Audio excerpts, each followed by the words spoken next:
Hello there folks, I'm Dan Brown from boyonaboat.com and here is the much requested video of how Tilly's looking now. So let's dive right in. So first thing you'll notice probably when we're sat out on the stern is that it's a lot tidier than it was in the original video when I first got back into Shropshire. So that's definitely progress. Everything else outside's relatively similar. Obviously got a Jolly Roger now, courtesy of Michael Manning. And now I got my tarpaulin where I'm collecting all my wood for the winter. So everything out here is relatively similar, but down here is where all the work has gone on. Let's take a look. So the layout is basically the same as ever, but now with actual nice painting gone on. I kept with the cream and blue theme that I'd intended. So if we close this door, see now, ooh, lovely. Looking back, all of these little finishings and bits and pieces are now all done in light blue.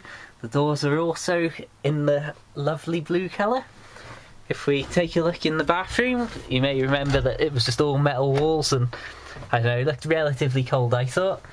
As you can see, we've now got tiling gone on, new shower head, extra storage curtained off with a shower curtain, my very own new toilet. Everything's looking relatively nice. More tiling on this wall, and actually got some shelves so everything isn't just all piled up on here.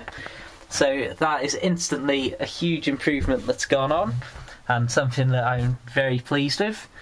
We close that and get back into the good part of the boat, as I like to think of it, which is basically the entire boat.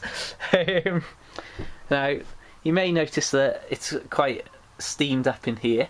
Unfortunately, for some reason, well, for the reason of me being me, instead of choosing one of these incredible sunny days to film this video, I've chosen to leave it until nearly 5 o'clock on a random damp, very poor drizzly October day.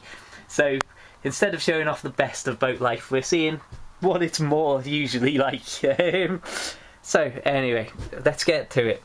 If we step back, shoes and that are still kept down here by the radiator.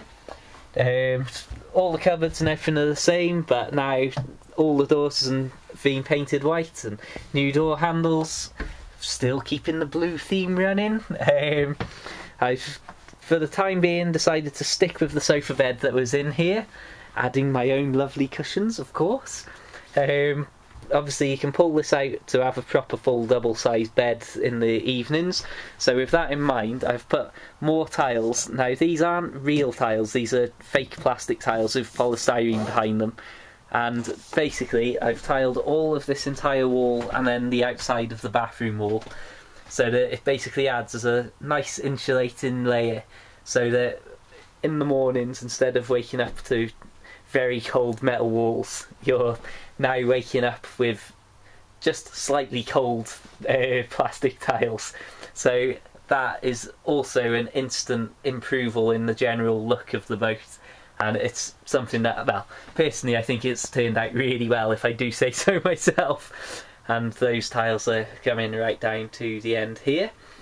Like I say, everything's been keeping the theme of cream, white and blue, so it's all nice and light. The ceiling, I decided to just give a very light coat or two with a standard white ceiling paint, and you can't really tell here, but basically I've tried to make it look like it's a nice sort of old style wood grain effect.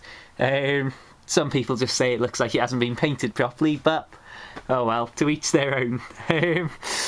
So when we carry on going towards the bow, see the kitchen is still how it was, sink and everything, and all the cupboards with all my food and bits and pieces in.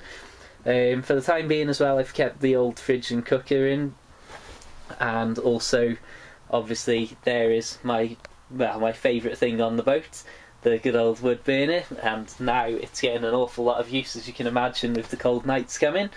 So that's all still pretty much how it was.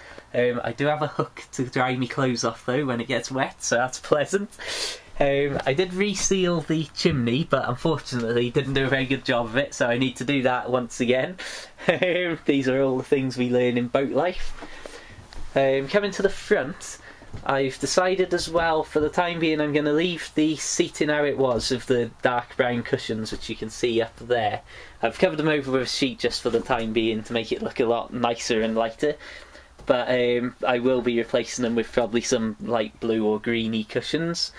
And normally I would have it set up as chairs, but because good old Jono was sleeping on board last night, I've got it in its bed state. Now this bottom wall, you may or may not remember, was all a very dark brown, and after an awful lot of coats of paint, finally it came up cream, and the doors and everything's all been painted nice. So I am very pleased with how everything's turned out so far. The more recent additions have been adding in these blinds, so it's far more private. I don't have to keep putting sheets up, so that's definitely a good thing. Like I say, because it's a dark day, I've got all the windows open and all the lights on, but normally I would have obviously the towpath side curtains closed and the light only coming from the private side that, well, basically looks over the canal and into a field. So yeah, blinds have gone up on the front windows over the kitchen, because curtains and, well, a cooker I don't think are a very good mix. Looking back towards the stern, you can see it's, well, to me at least, it's looking a lot nicer and a lot more boaty. I would say only thing left to do really is still contemplate what I'm going to do with the sofa bed and a bed and chairs situation. And then after the winter I will remove all the carpet and tiles, just replace it with nice light wood flooring all the way through. But I've decided to leave that until after the winter because, well, you can imagine now all the mud and stuff, and I'd rather at least put it down in the start of the spring so I can have a nice clean floor for the summer before it gets destroyed over next winter. But all in all, this is what Tilly is now like. I hope that this has been, I don't know, somewhat interesting, enlightening, or otherwise of use to you. So then folks, that's Tilly in her current state. Make sure you check out boyonaboat.com for a load more videos and boating bits and pieces. If you want to hear some interesting chit chat and random bits and pieces, make sure you subscribe to the Sort of Interesting Show podcast in iTunes. It's all free obviously, and me and Jono are doing a lot of canal chit chat at the moment, so check that out, and I'll see you around soon. Farewell.